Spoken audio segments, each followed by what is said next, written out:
ओम शांति। 2 अप्रैल 2024 के ईश्वरीय महावाक्य। पहले सुनते हैं आज की मुरली से होमवर्क। बाबा ने कहा, भाई भाई की दृष्टि से देखो तो देह नहीं देखेंगे, दृष्टि बिगड़ेगी नहीं, वाणी में ताकत रहेगी। दुनिया जानती नहीं कि भगवान भी पढ़ा सकते हैं। यहाँ तुम पढ़ते हो तो तुमको कितनी खुशी होनी चाहिए। बाप कहते हैं मामेकम याद करो तो वे कर्म विनाश होंगे। कोई भी प्लान विदेही साक्षी बन सोचो और सेकंड में प्लेन स्थिति बनाते चलो। अपने पद्मा पदम भाग्य का सिमरण कर खुशी में रहना है। भगवान से सौदा करने के बाद फिर बुद्धि को भटकाना नहीं है। यह बेहद का बाप है ना। इनके आगे तुम नजराना रखते हो, परंतु बाबा तो रिटर्न में 100 गुना देंगे।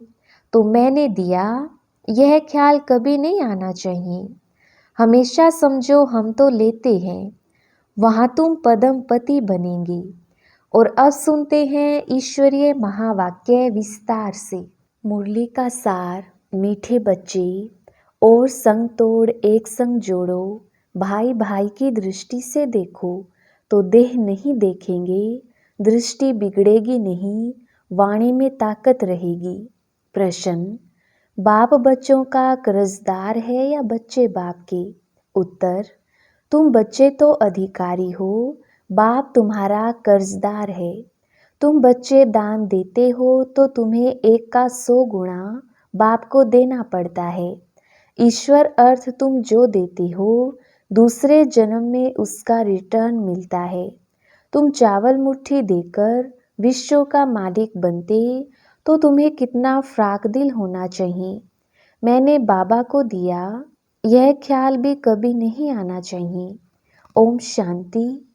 म्यूजियम प्रदर्शनी में समझाना है कि यह है पुरुषोत्तम संगम युग।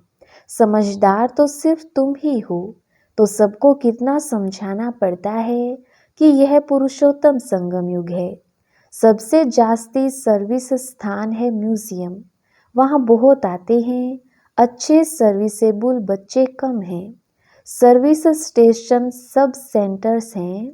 दिल्ली में लिखा है स्पिरिचुअल म्यूजियम, इसका भी ठीक अर्थ नहीं निकलता है। बहुत लोग प्रश्न पूछते हैं, तुम भारत की क्या सेवा कर रहे हो? भगवानुवाच है ना, यह है फॉरेस्ट। तुम इस समय संगम पर हो, ना हो फॉरेस्ट के ना हो गार्डन के। अब गार्डन में जाने का पुरुषार्थ कर रही हो। तुम इस रावण राज्य को राम राज्य बना रही हो। तुमसे प्रश्न पूछते हैं, इतना खर्चा कहाँ से आया? बोलो, हम बीके ही करते हैं। राम राज्य की स्थापना हो रही है। तुम थोड़ा रोज आकर समझो कि हम क्या कर रहे हैं, हमारी एम ऑब्जेक्ट क्या है। वो लोग सॉवरेंटी को मानते नहीं, इसलिए राजाओं की राजाई खत्म कर दी है। इस समय वो भी तमो प्रधान बन पड़े हैं, इसलिए अच्छे नहीं लगते। उनका भी ड्रामा अनुसार दोष नहीं। जो कुछ ड्रामा में होता है वह हम पार्ट बजाते हैं। कल्प कल्प बाप द्वारा स्थापना का यह पार्ट चलता है। खर्चा भी तुम बच्चे ही करते हो अपने लिए।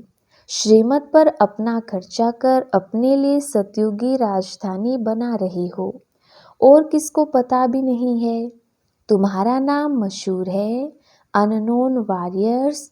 वास्तव में उस सेना में अननोन वॉरियर्स कोई होते नहीं हैं।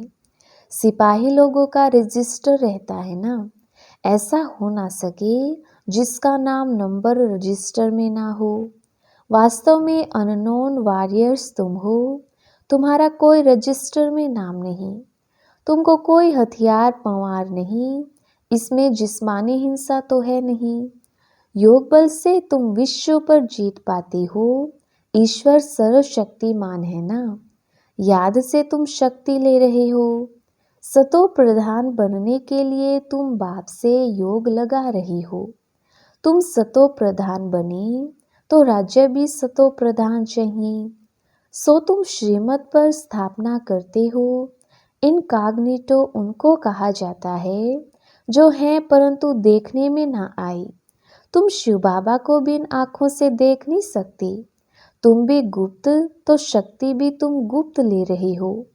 तुम समझते हो हम पतित से पावन बन रहे हैं और पावन में ही शक्ति होती है।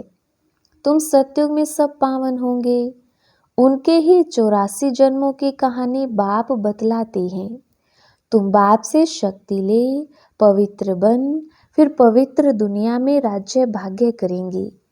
बाहुबल से कभी कोई विश्व पर जीत पा ना सके। यह है योग बल की बात। वो लड़ते हैं, राज्य तुम्हारे हाथ में आना है। बाप सर्वशक्तिमान है तो उनसे शक्ति मिलनी चाहिए। तुम बाप को और रचना के आदि मध्य अंत को भी जानते हो। तुम जानते हो हम ही स्वदर्शन चक्रधारी हैं। ये सबको स्मृति नहीं रहती है। तुम बच्चों को स्मृति रहनी चाहिए क्योंकि तुम बच्चों को ही यह नॉलेज मिलती है। बाहर वाले तो कोई समझ ना सके, इसलिए सभा में बिठाया नहीं जाता। पतित पावन बाप को सब बुलाते हैं परंतु अपने को पतित कोई समझते नहीं हैं। ऐसे ही गाते रहते हैं पतित पावन सीताराम। तुम सब हो ब्राइड्स, बाप है ब्राइड ग्रूम। वो आते ही हैं सर्व की सदगति करने। तुम बच्चों को श्रृंगार कराते हैं। तुमको डबल इंजन मिली है। रोल्स रॉयल्स में इंजन बहुत अच्छी होती है। बाप भी ऐसे हैं, कहते हैं पतित पावन आओ, हमको पावन बनाकर साथ ले जाओ। तुम सब शांत में बैठे हो, कोई झांझ आदि नहीं बजाते। तकलीफ की बात नहीं। चलते फिरते बाप को याद करते रहो, जो मिले उनको रास्ता बताते रहो। बाप कहते हैं मेरे व लक्ष्मी नारायण राधे कृष्ण आदि के जो भगत हैं उनको यह दान देना है, व्यर्थ नहीं गवाना है। पात्र को ही दान दिया जाता है। पतित मनुष्य पतित को ही दान देते रहते हैं। बाप है सर्वशक्तिमान, उनसे तुम शक्ति लेकर उत्तम बनते हो। रावण जब आता है उस समय भी संगम हुआ, त्रेता और द्वापर का। यह संगम है कलयुग और सतयुग का। ज्ञान कितना समय और भक्ति कितना समय चलती है, ये सब बातें तुमको समझकर समझानी है। मुख्य बात है बेहद के बाप को याद करो। जब बेहद का बाप आते हैं तो विनाश भी होता है। महाभारत लड़ाई कब लगी? जब भगवान ने राजयोग सिखलाया था। समझ में आता है नई दुनिया का आदि, पुरानी दुनिया का अंत अर्थात विनाश होना है। दुनिया घोर अंधियारे में पड़ी है, अब उनको जगाना है। आधा कल्प से सोए पड़े हैं। बाप समझाते हैं अपने को आत्मा समझ, भाई भाई की दृष्टि से देखो। तो तुम जब किसको ज्ञान देंगे तो तुम्हारी वाणी में ताकत आएगी। आत्मा ही पावन और पतित बनती है। आत्मा पावन बने तब शरीर भी पावन मिले। अभी तो मिल ना सके। पावन सभी को बनना है, कोई योग बल से, कोई सजाओं से। मेहनत है याद की यात्रा की। बाबा प्रैक्टिस भी कराते रहते हैं। कहाँ भी जाओ तो बाबा की याद में जाओ। जैसे पादरी लोग शांति में क्राइस्ट की याद में जाते हैं और क्राइस्ट को याद करते हैं। भारतवासी तो अनेकों को याद करते हैं। बाप कहते हैं एक के सिवाय और किसी को याद ना करो। बेहद के बाप से हम मुक्ति और जीवन मुक्ति के हकदार बनते हैं। सेकंड में जीवन मुक्ति मिलती है। सत्युग में सब जीवन मुक्ति में थे, कलयुग में सब जीवन बंद में है। यह किसको भी पता नहीं है। ये सब बातें बाप बच्चों को समझाते हैं। बच्चे फिर बाप का शो करते हैं, सब तरफ चक्कर लगाते हैं। तुम्हारा फर्ज है मनुष्य मात्र को यह पैगाम देना कि यह पुरुषोत्तम संगम युग है। बेहद का बाप बेहद का वर्षा देने आया है। बाप कहते हैं मामेकम याद करो तो विकर्म विनाश होंगे, पाप कट जाएंगे। यह है सच्ची गीता जो बाप सिखलाते हैं। मनुष्य मत से घिरे हो, भगवान की मत से तुम वर्षा ले रहे हो। मूल बात है उठते बैठते चलते फिरते बाबा को याद करते रहो और परिचय देते रहो। बैज तो तुम्हारे पास है, फ्री देने में हर्जा नहीं है, परंतु पात्र देखकर। बाप बच्चों को उल्हाना देते हैं कि तुम लौकिक बाप को याद करते हो और मुझ पारलौकिक बाप को भूल जाते हो। लज्जा नहीं आती? तुम्हें पवित्र प्रवृत्ति मार्ग के गृहस्थ व्यवहार में थे, फिर अब बनना है। तुम हो भगवान के सौदागर। अपने अंदर देखो, बुद्धि कहाँ भटकती तो नहीं है। बाप को कितना समय याद किया। बाप कहते हैं और संग तोड़ एक संग जोड़ो। भूल नहीं करनी है। यह भी समझाया है, भाई भाई की दृष्टि से देखो तो देह नहीं देखेंगे, दृष्टि बिगड़ेगी नहीं। मंजिल है ना। यह ज्ञान अभी ही तुमको मिलता है। भाई भाई तो सब मनुष्य कहते हैं। मनुष्य कहते हैं ब्रदरहुड। यह तो ठीक है, परमपिता परमात्मा की हम संतान हैं। फिर यहाँ क्यों बैठे हो? बाप स्वर्ग की स्थापना करते हैं तो ऐसे ऐसे समझाते उन्नति को प्राप्त करते रहो। बाप तो सर्विसेबल बच्चियां बहुत चाहिए। सेंटर्स खुलते जाते हैं। बच्चों को शौक है, समझते हैं बहुतों का कल्याण होगा, परंतु टीचर्स संभालने वाली भी अच्छी महारत ही चाहिए। टीचर्स भी नंबरवार हैं।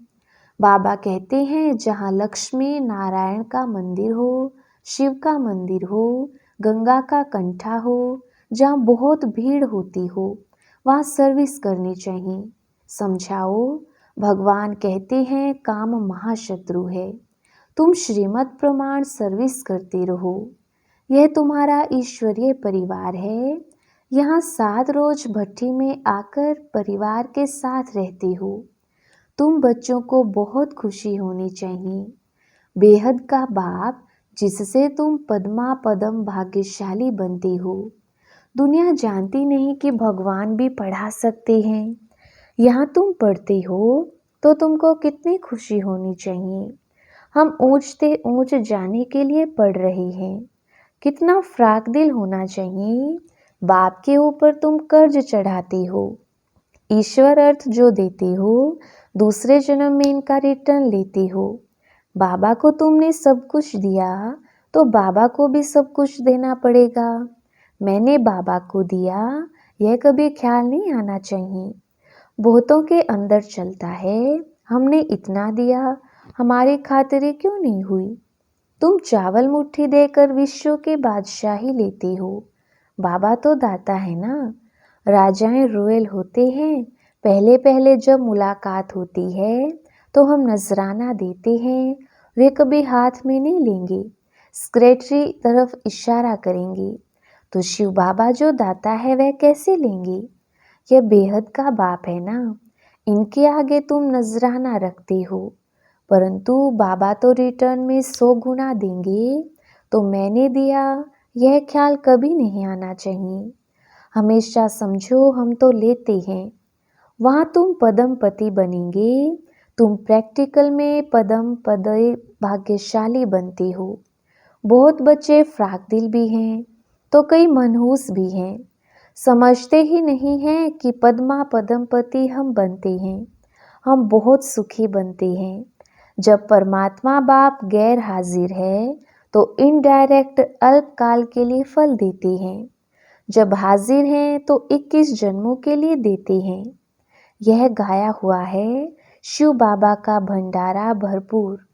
देखो, ढेर बच्चे हैं, किसको भी यह मालूम नहीं है कि कौन क्या देते हैं। बाप जाने और बाप की गोथरी ब्रह्मा जाने, जिसमें बाप रहते हैं। बिल्कुल साधारण। इस कारण बच्चे यहाँ से बाहर निकलते हैं तो वह नशा गुम हो जाता है। ज्ञान योग नहीं तो खिटखिट चलती रहती है। अच्छे अच्छे बच्चों को भी माया हरा देती है। माया बेमुख कर देती है। शिव बाबा जिसके पास तुम आते हो उनको तुम याद नहीं कर सकते हो। अंदर अथाह खुशी होनी चाहिए। वह दिन आया आज जिसके लिए कहते थे आप आएंगे तो हम आपके बनेंगे। भगवान आकर एडॉप्ट करते हैं तो कितना खुशनसीब कहेंगे, कितना खुशी में रहना चाहिए। परंतु माया खुशी गवा देती है। अच्छा, मीठे मीठे सिकिलदे बच्चों प्रति माता पिता बाप दादा का याद प्यार और गुड मॉर्निंग। रूहानी बाप की रूहानी बच्चों को नमस्ते। हम रूहानी बच्चों की रूहानी बाप दादा को याद प्यार गुड मॉर्निंग और नमस्ते जी। धारणा के लिए मुख्य सार। पहला पॉइंट, भगवान ने हमें एडॉप्ट किया है, वही हमें टीचर बनकर पढ़ा रहे हैं। अपने पद्मा पदम भाग्य का सिमरण कर खुशी में रहना है। दूसरा पॉइंट, हम आत्मा भाई भाई हैं, यह दृष्टि पक्की करनी है, देह को नहीं देखना है। भगवान से सौदा करने के बाद फिर बुद्धि को भटकाना नहीं है। वरदान, इस अलौकिक जीवन में संबंध की शक्ति से अविनाशी स्नेह और सहयोग प्राप्त करने वाली श्रेष्ठ आत्मा भव। विस्तार, इस अलौकिक जीवन में संबंध की शक्ति आप बच्चों को डबल रूप में प्राप्त है। एक बाप द्वारा सर्व संबंध, दूसरा देवी परिवार द्वारा संबंध। इस संबंध से सदा निस्वार्थ स्नेह, अविनाशी स्नेह और सहयोग सदा प्राप्त होता रहता है। तो आपके पास संबंध की भी शक्ति है। ऐसी श्रेष्ठ अलौकिक जीवन वाली शक्ति संपन्न वरदानी आत्माएं हो, इसलिए अर्जी करने वाली नहीं, सदा राजी रहने वाली बनो। स्लोगन, कोई भी प्लान विदेही साक्षी बन सोचो और सेकंड में प्लेन स्थिति बनाते चलो। अच्छा, ओम शांति।